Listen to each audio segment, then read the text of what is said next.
seriously consider what happens if human labor starts to get replaced within 5 to 10 years. In your own way, wherever that may be, try and plan your career and your life around how to help people and make the world better if crazy transformative things are happening. I think AI safety undervalues founders criminally, when in fact, a huge amount of the research impact in the field has risen from people trying to build projects and found new organizations.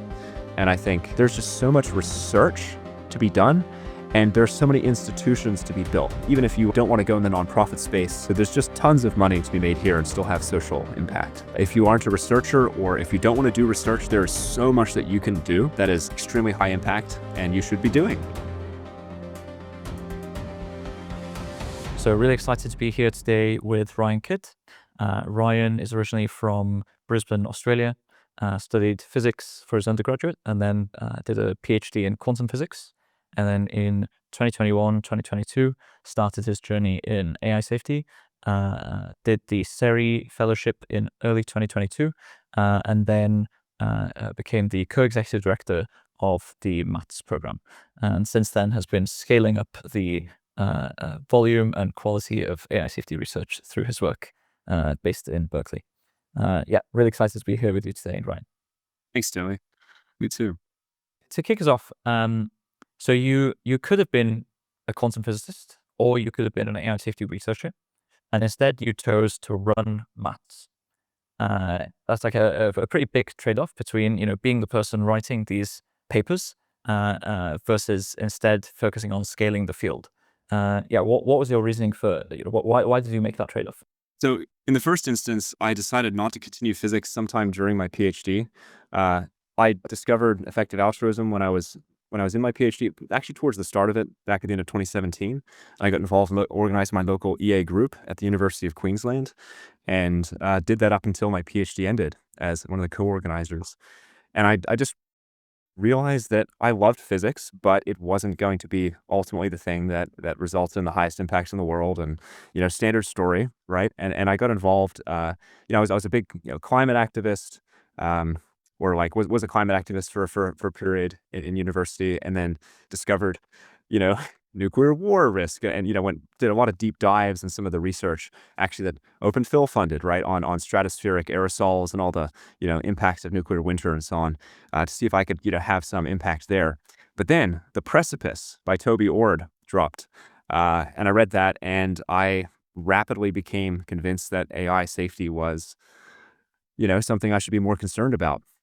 And I thought that I had the right technical skills to make that transition. And I tried my hand at a few fellowships and did a longer, a series of work tests and stuff for different organizations that existed at the time. Didn't get into the Future of Humanity program at Oxford University. I also did not get into that program when I applied. That's fun. Yeah, but there weren't many programs around back then, if you recall, Yeah. right? And so when this EA Cambridge course, the first AI safety fundamentals dropped in mid 2021, I took that course. I was super excited. That was when my thesis was due for my PhD. So I did that around then in June 2021. And then the first SERI Mats program, right? They've actually just headhunted people from that AI safety fundamentals course, and I was one of them. There are 15 of us. We did this online reading group with Evan Hubinger as the only mentor. He's now the head of the does model organisms research at Anthropic, and that was in November of 21. And they picked 5 of us to do an ongoing kind of in-person research project. And so I flew over to Berkeley for that, but also for the Ice Cone workshop, which is where we met. Which was this collection of just many field builders for various long-list EA and AI safety and biosecurity kind of things. It was supposed to be this massive exposure to all the best thinkers in the field. And it did really kickstart me, because at that point, I was like, yeah, I'm going to do research. But when I was meeting all these people, I kind of rapidly realized most of the people in this field, in fact, everybody who was doing the SERI Mats program, just very few of them had actual science PhDs. Very few of them had done research. There were people at UC Berkeley and Oxford, of course, who had done lots of computer science research, but those programs were really small and they weren't scaling. And so I thought, wow, okay, I can do something about this. My founder effect here could be much larger, right, in amplifying this pipeline than anything I could do as an individual researcher. And I also think I was kind of I was like an average physicist, I would say. 3 publications in 3 years, and as like an AI safety researcher, I guess the only thing I can claim is that I got an honorable mention in the Elk Prize, which I don't think is particularly hard, especially back then. Uh, but yeah, so I think that my efforts since then to help grow the field have been much more impactful than my research efforts would have been had I stayed as a researcher. That's amazing. Beautiful. That's really good to know. I'm excited to dig into this. Maybe because you alluded to it a little bit. So I would love to go all the way back to your experience growing up in Australia, and then the things that led you to become interested later on in the kind of effective altruism world, in AI safety and climate activism. Yeah, I'm curious what experiences growing up had the biggest impact on shaping your beliefs and values. That's a good question. So I was born in the US, in Maryland, and I moved to Australia with my family when I was 5, just ahead of school. And I think like the first thing that I would say is a major influence was I became a scout. They call them at the age of 6, they call them Joey Scouts, right? In Australia, the 6 and 7-year-olds. I know in the UK they call them Beaver Scouts. Mm. Kind of cute. But I was a scout from the age of 6 up to the age of 26, right? Because there's an adult movement called Rovers, which is an 8-year program from 18 to 26. And so if you look at the actual mottos of the Scouts, for Joeys, it's like help other people hop, which is ridiculously cute. For Cub Scouts, the next section is like do your best. Then it's like be prepared, look wide, service. So every one of those things is, I think, an amazing message and definitely had an impact on me. My mother, I think, has like an incredible moral code. She's all about service constantly. Yeah, she was my first scout leader. Still a Joey Scout leader to this day, and is a special needs disability teacher. And I think as well, yeah, definitely my friends in high school who introduced me to, of course, the very famous Harry Potter and the Methods of Rationality, Yudkowsky's fan fiction, which, yeah, we all would, this was when it was coming out in installments, so we'd all, eagerly await the next chapter of Oh, wow. this really super nerdy fan fiction. And I think that, encouraged a certain kind of thinking. Yeah. But then, I went to university and I was gonna study cognitive neuroscience, but there wasn't, a particularly good program, and I didn't like the biology wet labs. And so I switched to physics and mathematics, and I had no regrets for many years, until I discovered EA. And at that time, I was just starting my physics PhD, which out of a love for physics and a fascination with quantum chaos in particular. Yeah, I didn't like have impact was not a strong driver at that point, but it rapidly became so after being exposed to many EA arguments. And I already had this, as I said, like this interest in climate activism. I would say weak climate activist. I went to quite a few rallies and marches and stuff, but I didn't. You know, I wasn't uh, I wasn't doing any of the really radical stuff, and yeah, I haven't done anything like that. But I was a very strong supporter of reducing greenhouse gas emissions and reducing the impact of Mm. climate change and so on. So I think it was an easy transition. What specific? Maybe I'll start with the Harry Potter and the Methods of Rationality. I'm curious what if you could elaborate more on maybe what that is, because I'm sure many listeners won't be familiar with it. And then how did that shape the way that you think? So it's interesting. I'm not sure if it terribly shaped the way that I think. It was a very fun fan fiction. I think more than anything, it gave me a sense that there are other people out there who thought in certain ways, and that like encouraged me to think in certain ways. Honestly, I think I would say, yeah, it probably had much less of an impact on my value formation than by far than my family, my upbringing, scouts, and so on. But it definitely encouraged a kind of thinking that I really endorsed. And the most important thing I learned from that was this concept of heroic responsibility. You might know it by its antithesis, which is learned apathy or learned helplessness, right? So learned helplessness is like where you just like people don't go out in the world and solve problems typically in their day to day. There's like, oh, someone else will take care of it. Or it's not my responsibility. Well, heroic responsibility, which is what the character tried to exemplify, was like taking responsibility for every little thing. And it's extreme. That is like awful and overwhelming. But there's a version of it where you take responsibility for what you can solve. So my favorite, there's like a little prayer that I like that's called the prayer to serenity. And it's like, grant me the serenity to accept the things I cannot change, the courage to change the things I can, and the wisdom to know the difference. And so I think that's very apt. And this story had like a lot of examples of that. Okay, so if you aren't familiar with HPMR, it is a massive fan fiction of Harry Potter, written by Elias Yudkowsky, arguably the founder of the AI safety movement, over several years. It's as long as like the first 5 Harry Potter books combined. And in it, Harry is like sort of a boy genius who is trying to solve all the problems of the world and like work out the physics of magic, so to speak. Right? Clearly, some physics influence there. And then how did that set you up for when you encountered the effective altruism community and the kind of arguments there? How did the heroic responsibility shape the way that you engaged with those arguments, and what specific arguments had the biggest impact on kind of pulling you into that community? So I think so. I experienced like a fair bit of depression during my undergraduate degree, and I think that might have been part of why there was this sort of gap. Like when I left home, I had a pretty tumultuous home environment. And so when I left home, I sort of just all like I was like a very high achieving high school student, and I went to college, and my grades plummeted in the second year because I was just dealing with like so much delayed onset, I guess, adjustment. Kind of recovering from, I guess, a somewhat traumatic experience. So for many years, my life was about just recovering and becoming and just like achieving like moving up to the level of excellence that I had before, which was hard. My perfectionism took a massive hit, because I failed a couple subjects in my second year of college. But by the end of college, had got to a point where I got first class honors, which enabled me to get a PhD. Right, I kind of picked myself up and spent all this time building myself up.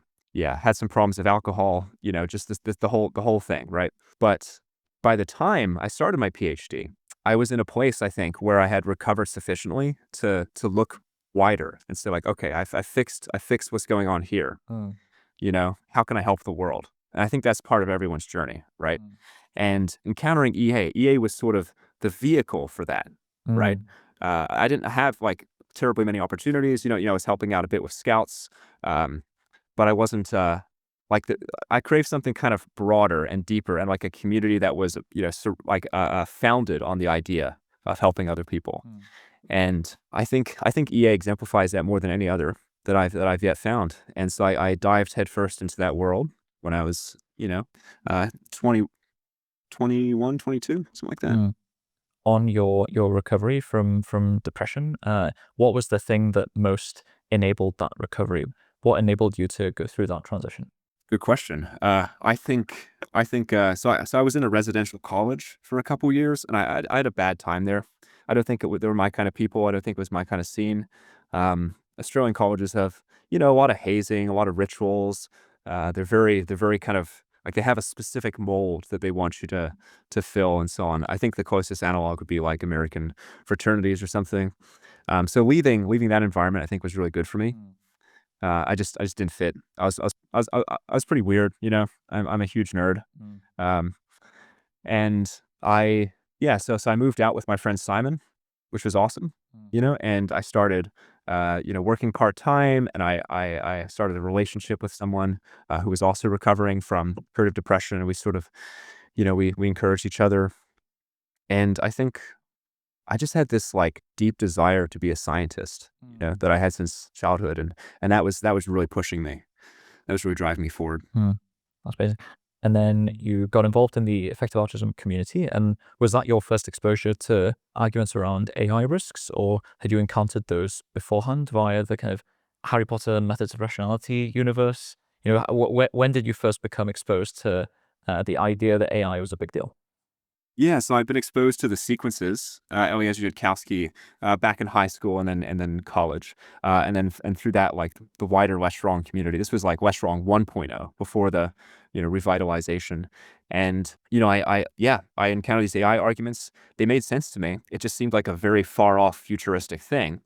And then the precipice, and GPT-2 and 3 and so on. These things kind of, landed at home more, Mm, right? I hadn't really thought about AI in many years. But when I started college, my aim was to do a cognitive neuroscience discipline to understand, I guess, and part of that was motivated by reading West Wrong and thinking about AI risk. But as I mentioned, I didn't like the specific nature of the program that I could do at my university, and I didn't want to leave too far from home to go to a different university. So I ended up focusing on physics and mathematics, which I deeply love. But it took many years before this resurfaced, and I think it was a great time when it did because I was prepared to make the most of it. That makes sense. So the precipice comes out, GPT-2 comes out, GPT-3 comes out. At what point did you think, oh wow, this is like happening sooner than I expected? This like the thing, whatever the thing is, it is happening now. What point did that really hit home for you? I think GPT-3 was the biggest thing. I think GPT-3 was the big one.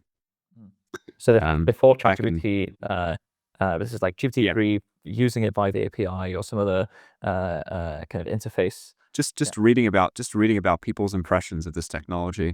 Uh, that was, I think, a large factor. But also, like I said, the precipice and some of the what felt like quite harrowing discussions in that book around AI risk.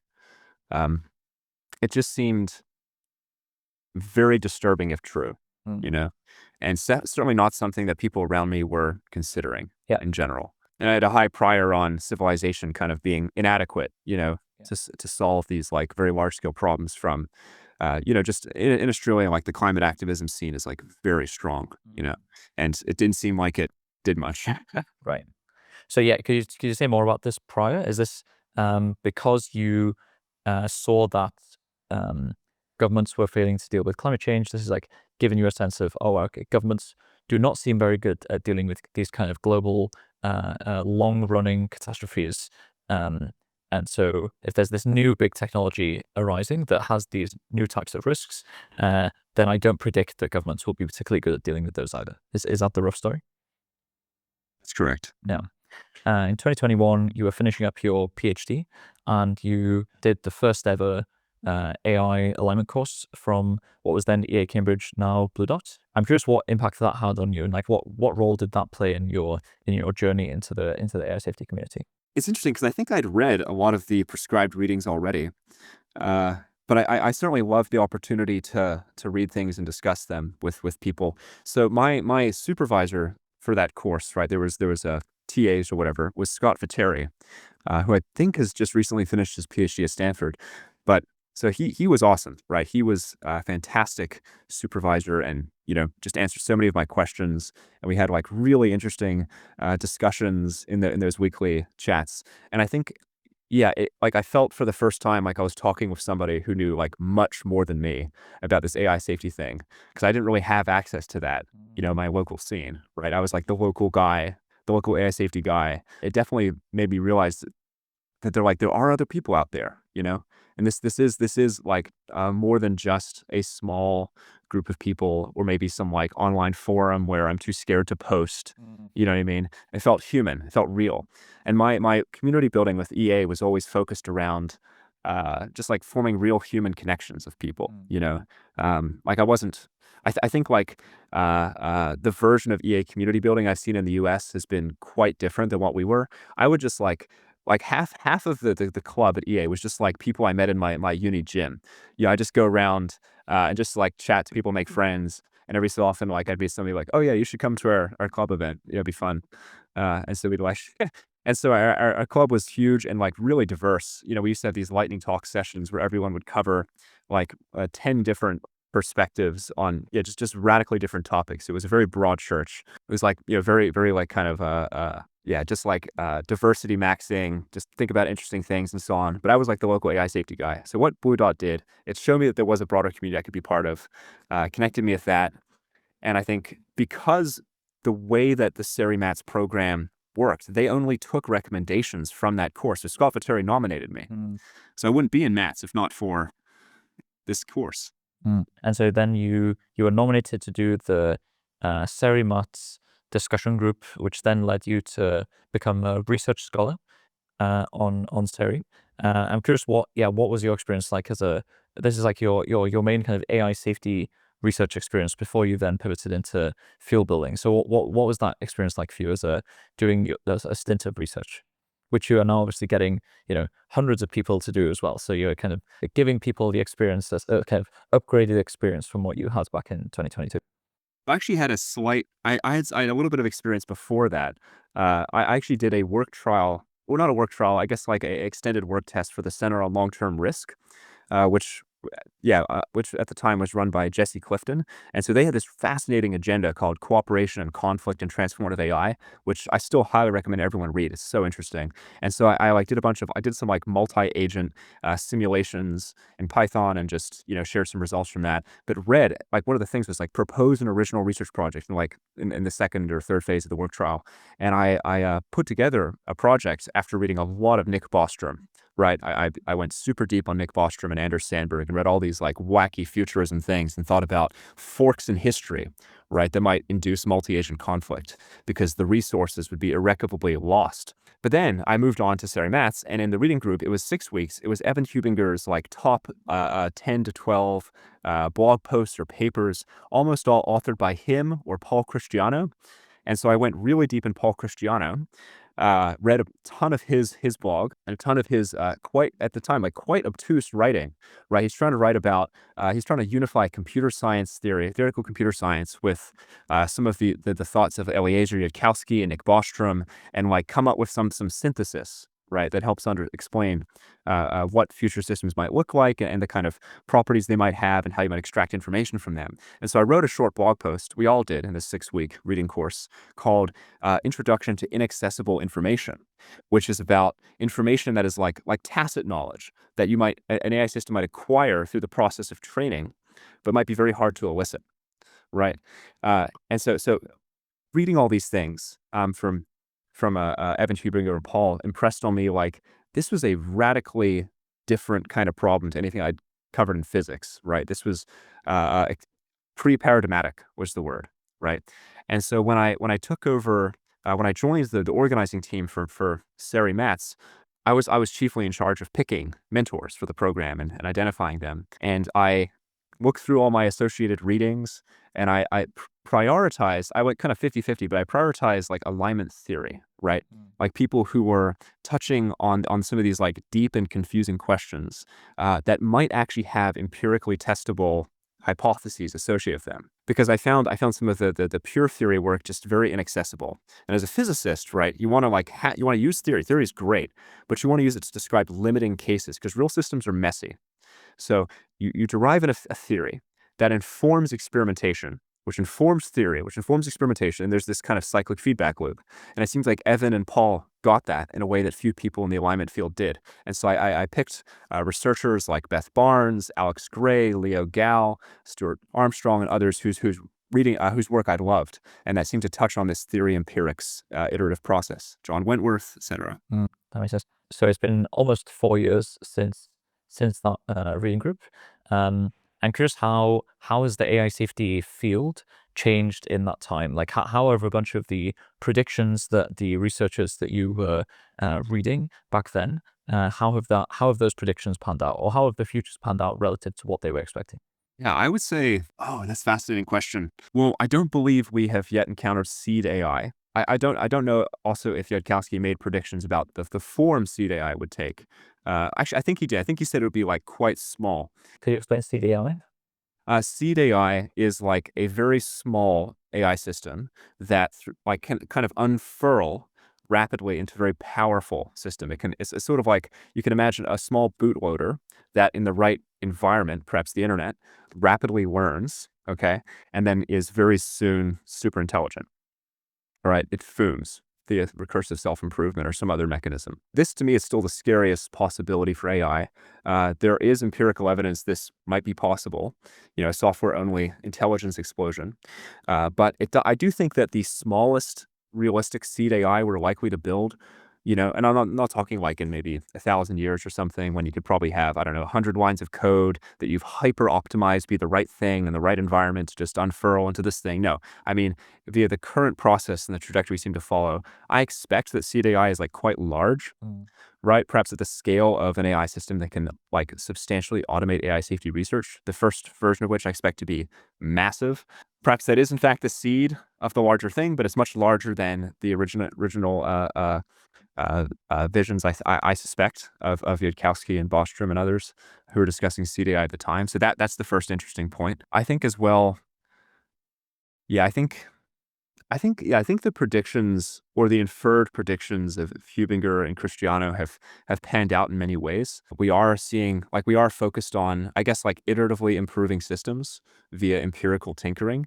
That's not to say that like this will necessarily scale to superintelligence. That is very much up for debate. But certainly that is the way the field has trended, for better or worse. I don't know. It's hard to think of other concrete predictions. So you were reading these papers. You then did your own research. And actually, what was your research yourself in February or in like early 2022? What research did you end up doing? It's a good question. So most of that I never actually published. I don't know. I'm not terribly proud of the research I did. When I started off doing, right, I was working with Evan Hubinger in the undergrad in the training program, right, just trying to understand him and Paul Christiano's worldview and write up some thoughts about that, which I did in a blog post. But you know, had tons of notes and just was a very great learning opportunity. So, then I moved on to work with John Wentworth, who had a vision for, well, I guess, interpretability, for alignment, for a bunch of things that really aligned with my physicist sensibilities. We had a conversation around a fire pit one time when I first met him, and I was talking about Markov blankets. He was like, "Who are you?" You know, and because this I love the concept of effective field theories, right? They're theories which are true to a given degree of approximation.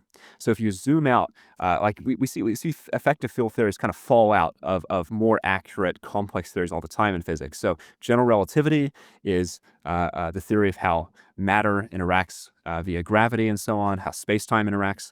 But like in the limiting case of relatively small masses, we just have like particularly small masses moving at slow speeds. We have Newtonian mechanics. This is an effective field theory. This is like a useful description. It is real in the sense that it is useful and it's way simpler to calculate than general relativity. So my thought was we can use the kind of the tools and the language of effective field theories to study aspects of the world, right, that AI systems might learn. Like maybe AI systems will learn things. This is what John Wentworth called the natural abstractions hypothesis. AI systems will naturally learn human legible abstractions of the world because there's some non-arbitrary way that the universe is kind of factored at different scales. Right. Like it'll learn classical mechanics, not some weird perverted version of it, because just classical mechanics is the obvious thing to learn if you're interested in the, you know, the low mass, slow velocity case of general relativity. And presumably there might be abstractions at many degrees of reality. There might be abstractions related to like human emotions or to a human, right? And there's a physics word for the kind of boundary that defines me and might define other types of effective field theories and things to some degree. I might be misusing the term slightly, but it's called a Markov blanket and describes the flow of information between different physical regions in space. So these two concepts, effective field theories and Markov blankets, were very salient to me. And I was really enamored with John's like ideating on these things. And so I worked with him, and particularly I was interested in the ways that a future AI system might be disanalogous to a single agent. Because a lot of the work from Yudkowsky and Bostrom all talked about utility maximizing agents. And I was interested in the idea of sub-agents or in like a more messy internal reality. And there's also some psychological techniques like internal family systems that like to play around with the idea of sub-agents in the brain, typically for therapy purposes. So my thought was, what are the kind of processes in the environment that might specifically select for multi-agent kind of architectures, or architectures that have a mix of agents and what Alex Turner calls contextually activated heuristics. So I was thinking about a version of Alex Turner's shard theory as well, I think before that was coined. So that was of interest to me. So I was interested in like the physical processes that created this type of thing. And I was also interested, I guess, in the multi-agent situations that might arise when you have many agents interacting and bargaining and perhaps going to war over resources. How much is maths today supporting this kind of research? Because the way I think about the future development is that we are more likely to have a world where there are millions, billions, if not trillions of agents, doing all kinds of crazy things all throughout the world. And it's not going to, in at least my default prediction, it's less likely that we have a single AI system that is controlling everything. And it's more like we've just got a very large number of AI systems deployed everywhere. And it's like much, much more chaotic, much more messy. So I'm curious how much maths research today is still trying to think about those kind of questions versus focusing more on the kind of paradigms of the 2010s of thinking more about these singular agents.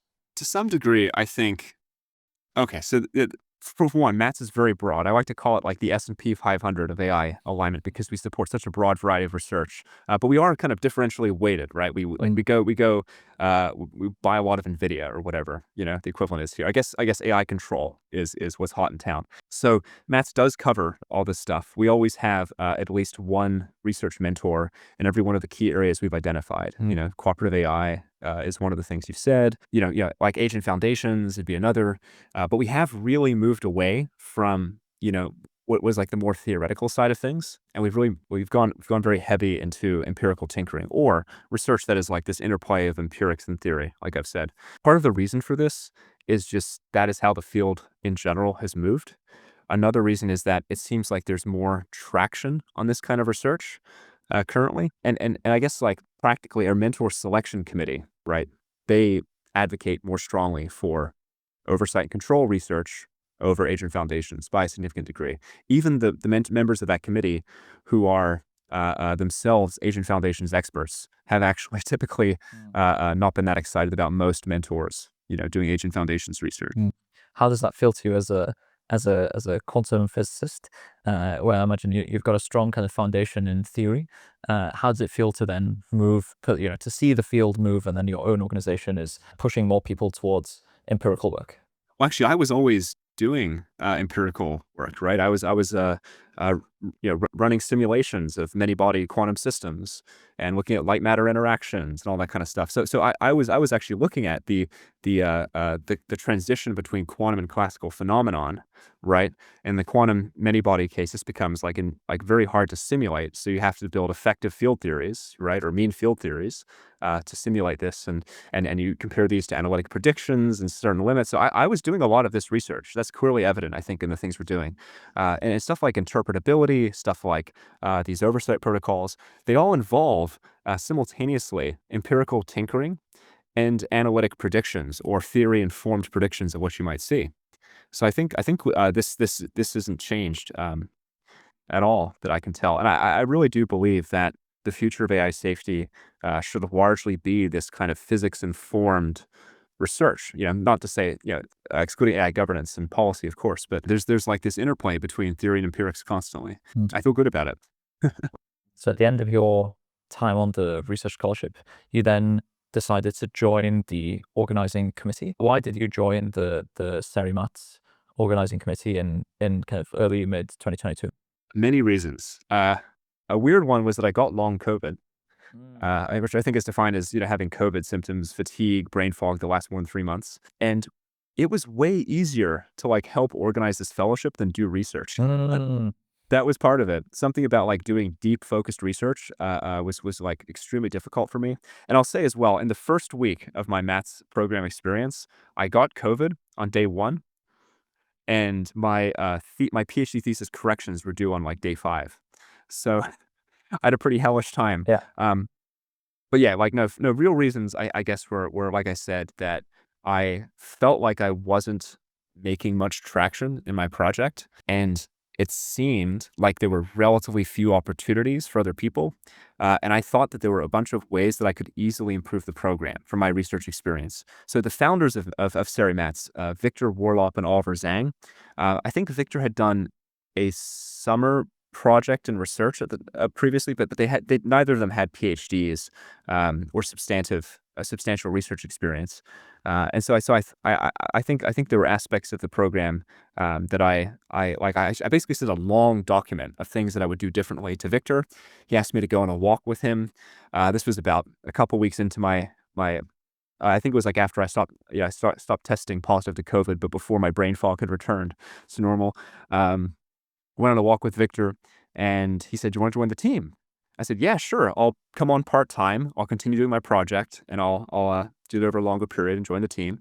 And within a couple of weeks, Oliver Zhang left to co-found the Center for AI Safety of Dan Hendricks, and we brought on succession of operations people. Eventually ended with Christian, who is now my co-director. I think my main motivation at the time was I can clearly see ways to improve this program, and this program was really good for me personally, getting involved in AI safety. And clearly there's massive potential to expand. Like everyone I'm talking to around Berkeley even just says, "Oh yeah, we'd love to help train more AI safety researchers." They love to do it. But there were no programs that were really trying to scale the field. Like the UC Berkeley fellowship and at Oxford were small. The CERI summer fellowship felt kind of like it was both too small and too low commitment, and didn't have the in-person component Mm, that IceCone had in Berkeley. mm, And this IceCone workshop that I attended, if you recall, that we were both at in December, January, meeting all the top names in AI safety, and like getting to understand their worldviews, way more impactful, I think, than doing an online mm. only program like CERI at the time was. I'm curious for what from your PhD research experience, what was the key learnings that you were able to then bring to your maths work? What were the ways in which you did research that the existing organizers, they didn't know because they hadn't done that type of research experience? What were the key learnings that you were able to bring with you? For one, I guess I thought it was. Oh, geez, I can't even remember the exact things I said, so I might be like saying the wrong things from the document, but I'll just talk about things that I worked hard on when I joined Mats. For one, I really liked the idea of bringing in all the experts to give seminar talks, right? So you can download all of the world models. So we had like a regular Cold Adams like weekly journal club back in my my faculty back at UQ.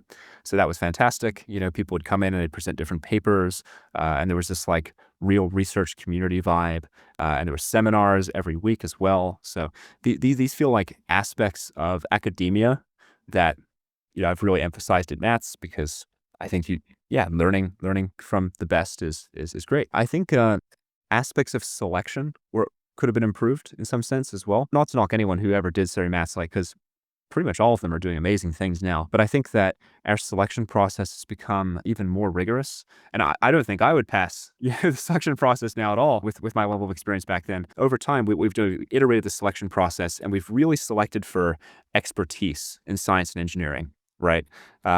So we've really raised the bar on that and done very broad search. And I don't think it's the job of Mats to teach people to do science or engineering. I think ideally we want to find people who are deeply experienced in that and accelerate them into this new field of research. That's I think the fastest thing. There's this whole apparatus out there in the world teaching people to do good science. When you say being good at doing science and engineering, I'm curious if you could elaborate a bit on what do you think is the key essence of being good at doing science and engineering? Yeah, well, I mean, I can define that trivially. They produce research that I was going to say like that shifts the needle in AI safety as defined by some prediction market or panel of experts, or gets a bunch of citations and changes lab policy or something. But no, I think like that's just like the impacts of research in the world. In terms of on a granular level, I have a very simple model for what makes good researchers. I call it the T model of research. So I don't claim to invent this, but I don't know how I acquired it via osmosis somewhere. Typically, I think great researchers have a very broad area of expertise, right? So maybe this is like similar to McKinsey's generalizing specialist concept, right? So you have this wide amount of general knowledge that you've acquired from reading very broadly into different fields to like a shallow depth.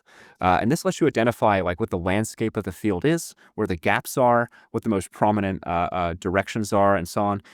Separately, you have this depth, right? So T, breadth, depth. Mm, And the depth is like your actual technical ability to iterate. on the latest generation research, right? Can you use transformer lens, or whatever's hot, inspect framework or something for evals? Can you write code? Can you conduct experiments and so on? And the third dimension would be taste, right? It's choosing where to make that next advance, like where to dig and so on. And if you start to get like bad results or something doesn't seem right, when to stop, refresh, test a new hypothesis. So these three dimensions are very important for being a researcher. I think taste is like the hardest to acquire. Breadth you can acquire by doing a bunch of literature reviews, reading widely. Depth you can do just by kind of grinding on things. You can even practice, right, your engineering skills with a bunch of different projects and so on. Taste, I think you really acquire is via quite sparse feedback. So typically, as a PhD student, you only get like 3, maybe 5 data points at all of like whether the thing you worked on was good. Professors have, hundreds or thousands of such data points. They have acquired the tacit information, like the knowledge. They've like built this mental model, like Ramanujan, like his intuition about mathematics was crazy, right? He could just like tell you whether a proof is solvable or not without ever even really trying. Chess grandmasters, they just know, they feel it, right? So this sense of taste is acquired very slowly through many data points. And the best way that I know how to build research taste is just more reps. Speed running the process, getting a great mentor to produce higher quality feedback, maybe a bunch of peers that can produce maybe lower quality feedback, but much faster than a mentor. And are you selecting for people for maths who already have taste, or do you primarily see it as your responsibility to help people develop taste? I think somewhat both. Like, yeah, we definitely want people to get more reps. Like, taste is very important. I think placing people in jobs and where they have great mentorship on the job and can acquire more reps often is like more important than building taste within the program. But it really depends on the field. There are some fields that don't have great progression pathways, or like there's some people who go out and do independent research. And for those people, it's more important we build taste. In terms of selection, the main things we're selected for are like proxies for taste, I would guess. So this is like, have they published great original research that is highly regarded? Do they have like a prior academic experience and great references that would indicate they have acquired this? But we don't like have this kind of taste dimension in selection. It's more just like the kind of proxies of that. So we've talked a lot about research here, and it's clear that you are very enthusiastic and enjoy the kind of research process and doing research yourself. Do you ever regret not becoming a full-time researcher? Increasingly less as time goes on. I think I'm having much more impact and enjoying my life a lot more as a, I guess, founder executive. What is it that you enjoy the most about being a founder executive? Strategy, conversations like this. Yeah, presenting. I love to present. What's something you've presented in the past few months that you've found particularly enjoyable? I guess I really enjoyed the presentation to my team at our first ever team retreat. So Matt's team has really grown. We're 42 staff this week. 42 it's staff. 42. Yeah, Wow. it's come far. That's because we'll have like 175 fellows concurrently in January with our 100-person program and overlapping extension. I really enjoyed presenting to the team retreat. I laid out this plan. I'm like, okay, here's how we're going to 10x the size of Matt's. Our budget's like 30 million now. Here's how we get to 300 million. Here's what we're going to do with all that money. Here's how we're going to grow the team. And I really enjoyed like laying out that grand strategic vision. Could you, how much of that vision can you present here? Very little, but I can say some things about what we're doing next year. Yeah, go for it, please do. So we are planning to run 3 programs instead of the customary 2. Our programs over the last year have typically been around 100 fellows each. So we're going to expand that from 120 in summer. We're also going to have our own kind of dedicated year-round office from spring next year. So we'll run summer, fall, winter programs. So 3 times a year, on average, 120 fellows. Each of those programs will have somewhere between half to 3/4 of the people continue in a 6-month extension. Some might even continue for 12 months. And we also hope to, funding permitting, launch a residency for 1 to 2 years. So this is targeting like people coming out the end of our program or higher level staff who maybe don't want to go work at a frontier AI company, either because the research they're doing is just something they aren't prioritizing or because, I don't know, ethical objections, but they need a longer on-ramp perhaps than our 3-month plus program will allow. And so that's kind of the plan. Launch this residency to incubate a bunch of great projects and senior researchers. And then beyond that, I guess we really want to expand potentially our capacity to help other organizations scale. We've been doing a lot of headhunting over the last couple of years for organizations and advising them on the trajectory of talent needs as well. So that's what I can say. That's amazing. So how are you conceiving of maths as an organization that is trying to accelerate talent and like a field building organization versus, it sounds more and more like it's becoming a research institution of itself, like it's its own research institution where you're producing your own research. You have, long-term in-house researchers. How are you thinking about that? So, I mean, Mats emerged as this. The whole aim of Mats basically is just take abundant resources and turn them into like useful things that are in demand, right? Very normal pitch, right? In this case, there were tons of people trying to get into AI safety and tons of people who wanted to mentor junior talent, and there weren't really programs that were doing this in a big way. They weren't eating up any of the demand. So we made that happen, right? We made that very big. And increasingly, it seems like for starters, like the safety team at Anthropic is scaling 3x per year. We're not scaling 3x per year. There is a lot of demand there, and this is just like one facet of the ecosystem. So I think the whole field could 10 to 100x over the next 8 years. That would be incredible. And I think we can grow to meet demand there to some degree. But also, there is, as you say, the potential to focus more on being a research organization. So currently, like all of our research mentors, our senior researchers are borrowed from other institutions.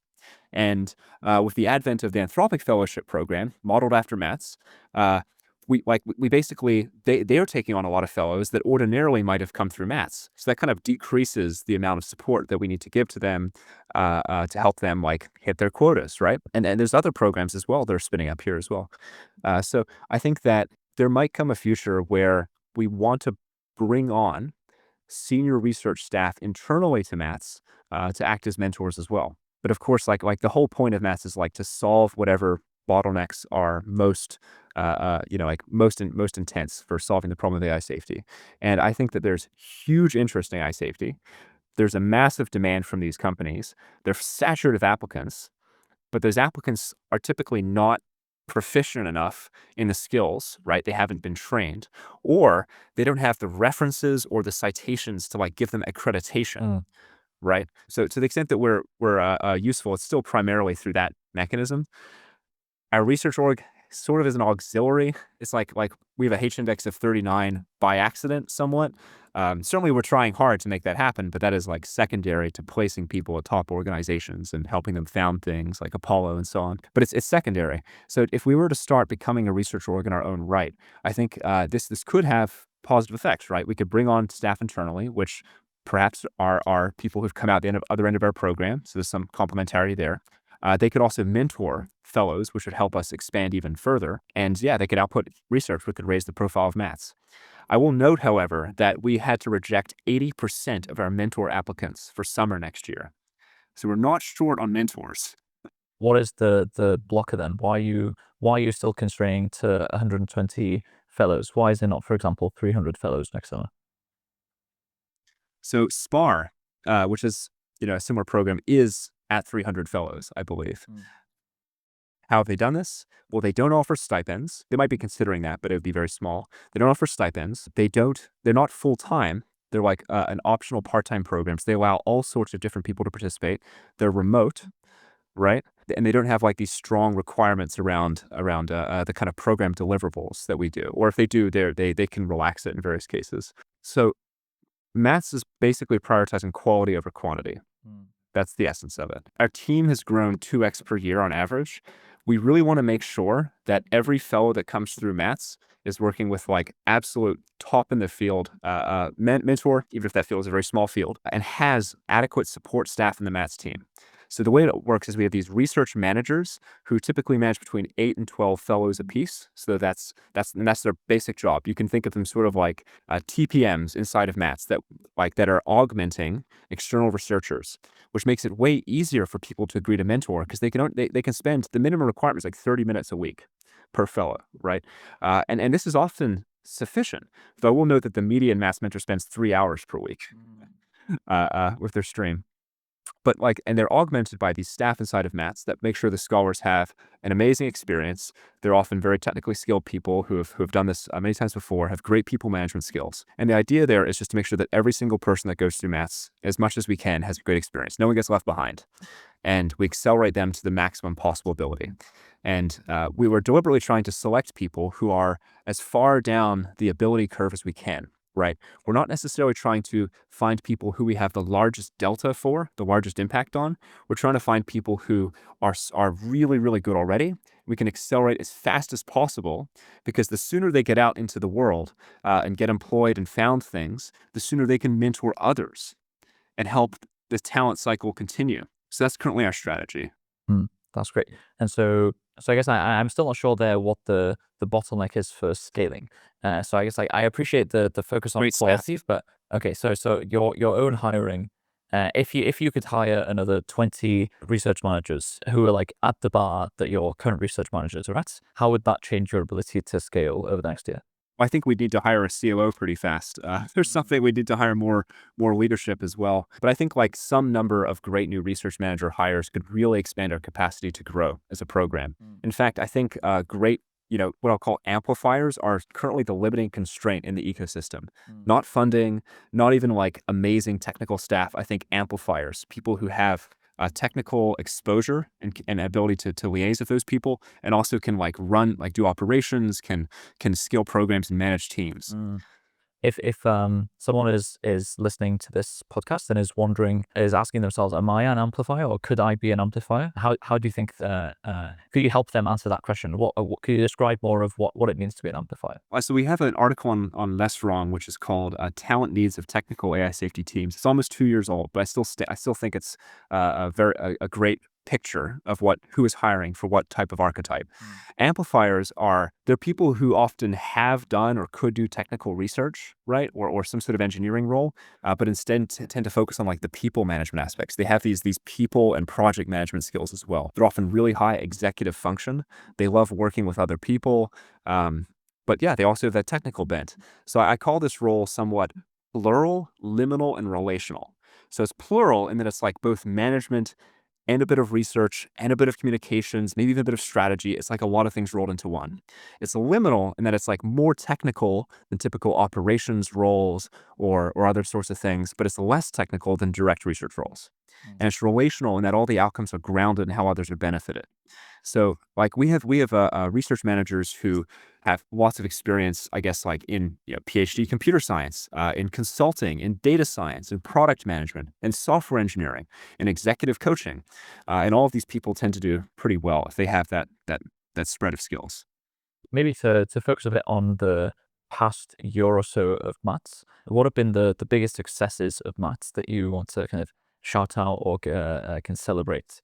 I mean, on an organization level, it's just been our ability to 2x again, as an organization. We also secured a very large grant from Coefficient Giving, formerly OpenPhil, which was, a 2-year grant that was substantially in excess of our expectations, which was awesome. I think we've seen a tremendous number.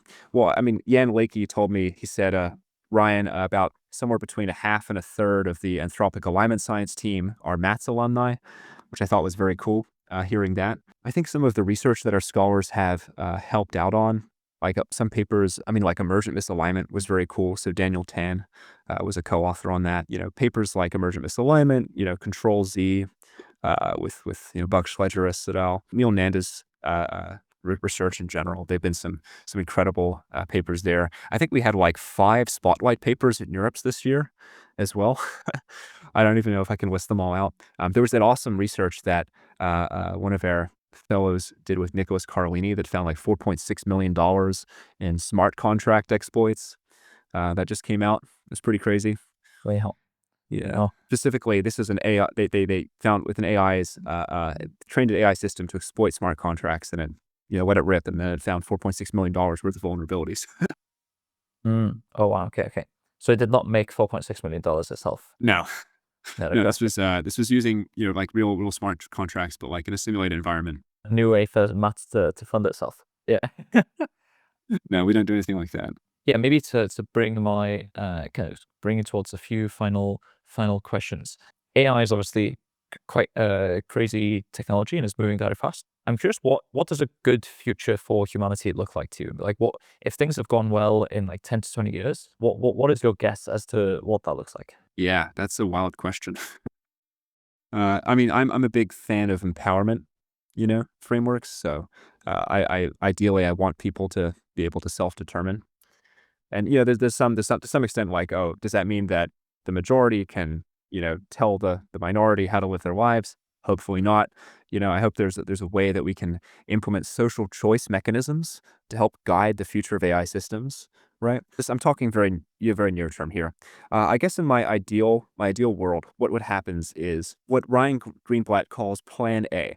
Okay, we somehow get massive buy-in from the U.S. government to execute a coordinated 10-year slow kind of AGI rollout across the world, during which time you frantically pour money and resources into the problem of aligning superintelligence with human intentions, and also with, I guess, using whatever AI systems we have to aid that process and to simulate what Will McCaskill calls, or Toby Ord calls, a simulated long reflection, right? So get a bunch of AI philosophers along with real philosophers to debate about like what we should be trying to improve in society. And then I think like along with this process, you want to have a very careful rollout of societal change, right? If we are in fact having, if human labor becomes meaningless or like greatly devalued, you've got it's like we could become disempowered in some like permanent and pretty severe way. And also this could like reduce human enjoyment in life and change what it means to be human.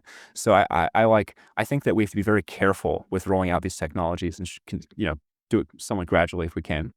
Um, Ultimately, I do think that if you have like my utopian, what my near term quasi utopian society has like a lot of time for leisure.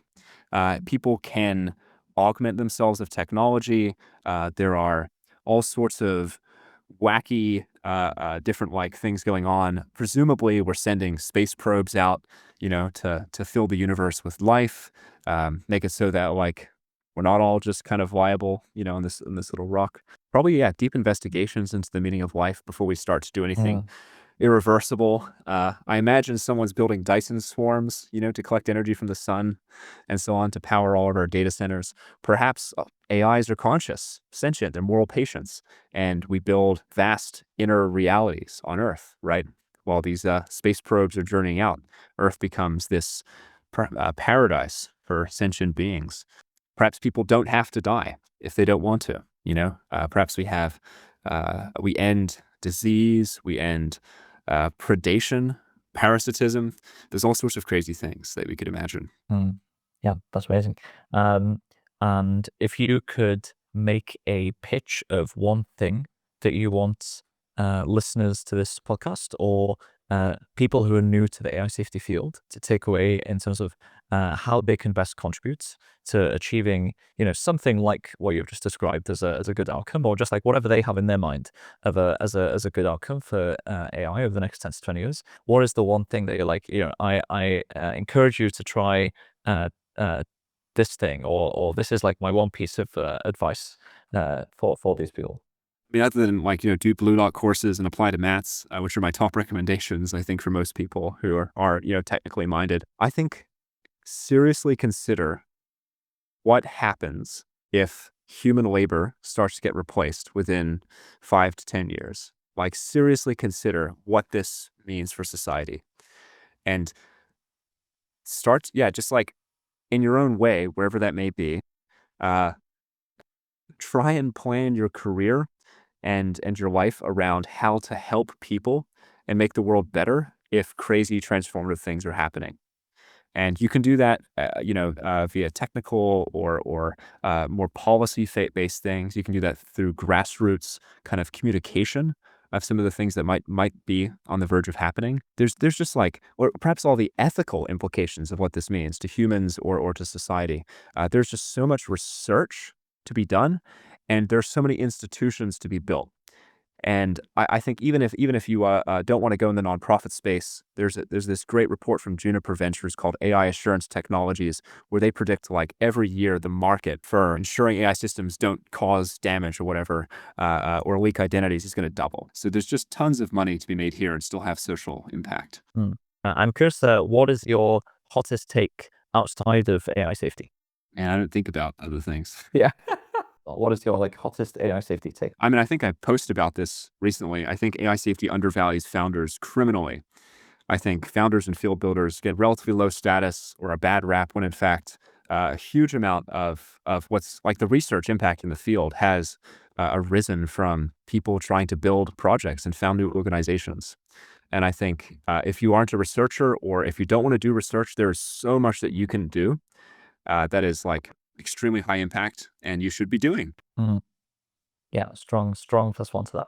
If people wanted to learn more about maths and get involved, how can they get involved? In 1 week from today, probably when you're viewing this, we will have launched our summer applications for 2026. So mathsprogram.org is going to be where you want to head, and we'll be taking on 120 fellows across more than 55 research mentors in tons of categories.